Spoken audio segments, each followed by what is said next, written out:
Welcome to this explainer.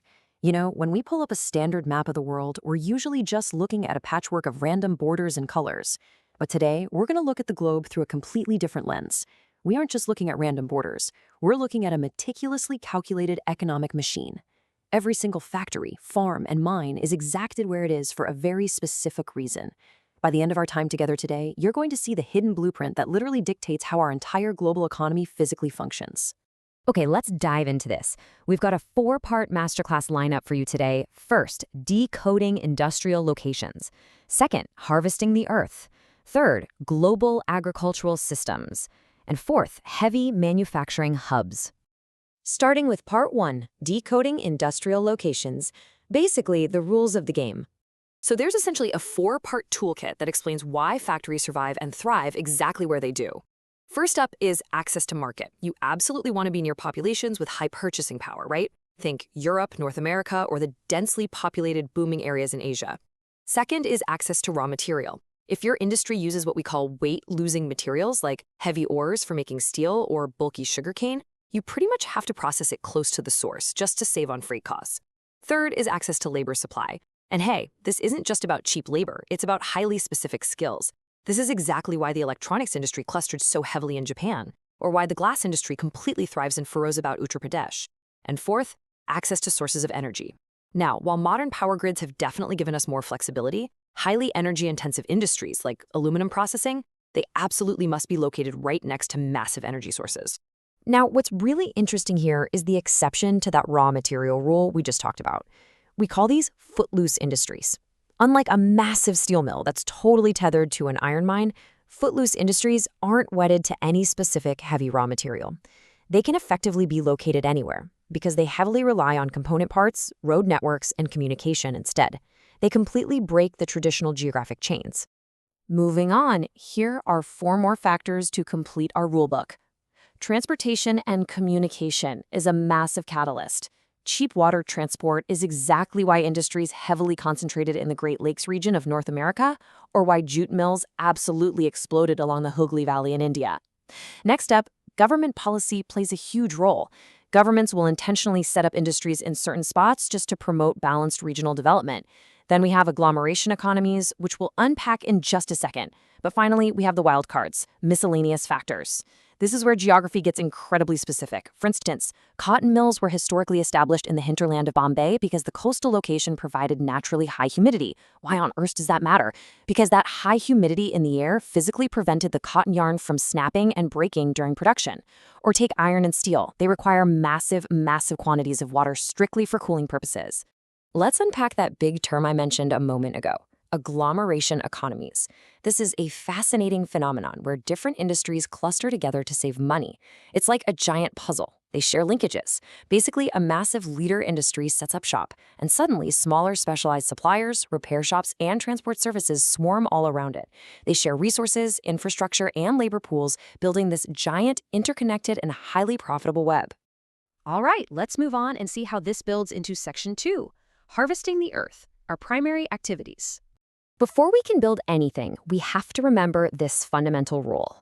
Primary activities are directly dependent on the environment, as these refer to the utilization of Earth's resources, such as land, water, vegetation, building materials, and minerals. Before we can manufacture a smartphone, build a massive skyscraper, or ship a car across the world, we are entirely at the mercy of the natural environment to provide the raw ingredients. The absolute most fundamental adaptation to the environment is hunting and gathering.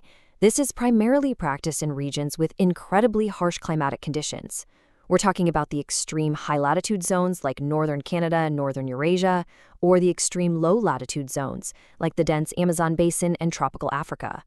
It's literally humanity's oldest survival tactic in unforgiving landscapes. Now, I want to contrast 2 wildly different forms of pastoralism. It's like night and day. Nomadic herding is a primitive subsistence activity. The herders rely entirely on their animals for food, clothing, shelter, and transport, wandering across vast territories. But look at what happens when human organization and heavy capital enter the picture with commercial livestock rearing. It's highly organized, incredibly capital intensive, and instead of wandering, it's practiced on massive, permanent ranches. It transforms a primitive survival tactic into an absolute commercial powerhouse. Which brings us nicely to Section 3, Global Agricultural Systems, moving from subsistence to commercial farming. So the crucial point here is how human population density essentially forces agriculture to adapt. Primitive subsistence, famously known as slash and burn, involves clearing vegetation by fire and then using the ashes to fertilize the soil. It goes by different names globally: Juming in India, Melpa in Mexico, Ladang in Indonesia. But contrast that with intensive subsistence agriculture, which is found in the densely populated regions of monsoon Asia. I mean, you can't just burn a forest and move on when you have millions of mouths to feed in a tight space. Instead, the land is intensely farmed, overwhelmingly dominated by wet paddy cultivation to maximize the caloric yield of every single inch of soil. Then you have the big leagues, plantation agriculture. Its defining features are massive estates, heavy capital investment, scientific methods, and a strict, laser focus on single crop specialization. Think tea, coffee, rubber, or sugarcane. What's absolutely vital here is that these plantations are completely integrated into global trade. They rely on cheap labor locally, but require highly efficient transport networks to rapidly move their specialized crops to factories and export markets all over the world. Let's map out commercial farming for a second. Extensive commercial grain cultivation completely thrives in the semi-arid lands of the mid-latitudes. The Eurasian steppes, the American prairies, the pampas of Argentina, these are perfect for endless seas of wheat. Meanwhile, mixed farming is heavily present in highly developed areas like northwestern Europe, where there's an equal emphasis on growing crops and raising animals, particularly fodder crops. And then there's dairy farming. Notice its key geographic characteristic. It must be practiced near urban and industrial centers. Why? Because dairy products spoil quickly and demand immediate fresh neighborhood markets. Places like Canada, New Zealand, and northwestern Europe totally dominate this space. Here's a fun term to drop at your next trivia night: viticulture. This is a highly specialized commercial agriculture, entirely focused on grape cultivation. It requires very specific, very precise climatic conditions, which is exactly why you only see it clustered in very specific pockets of the globe: the Mediterranean regions, Southern California, central Chile, and parts of Australia and South Africa. Now, farming isn't just about dirt and rain, right? It's also about human institutions. Take these 3 specialized models. First, market gardening and horticulture, growing high-value crops specifically for urban markets. A stunning example of this is the Netherlands, which specializes in growing tulips that are literally flown out to major cities across Europe. Second, cooperative farming, where societies help farmers pool resources to buy inputs and sell products favorably. That's a model that's been highly successful in Denmark and Western Europe. And finally, collective farming, based on social ownership and collective labor, most famously seen in the historical kolkhoz model of the Soviet Union.